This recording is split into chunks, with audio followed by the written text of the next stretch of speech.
அன்பு உறவுகளே, நாம் எல்லோரும் ஒரு தவறை செய்கிறோம். நம் இடத்தில் இருந்து கொண்டு மற்றவர்களின் வாழ்வை விமர்சனம் செய்கிறோம். அவரவரின் வாழ்வியல் முறை என்பது வேறு. இதை நாம் உணர்ந்து கொண்டாலே போதும்.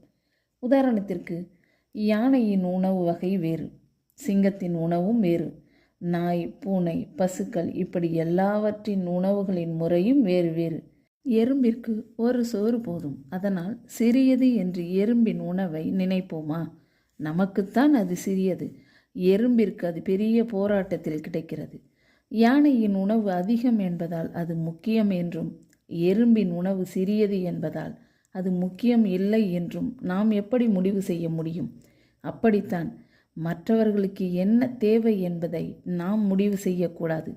நமக்கு முக்கியமானதாக தெரிவது மற்றவர்களுக்கு முக்கியமானதாக இருக்க வேண்டிய அவசியம் இல்லை என்பதை புரிந்து கொண்டால் போதும்.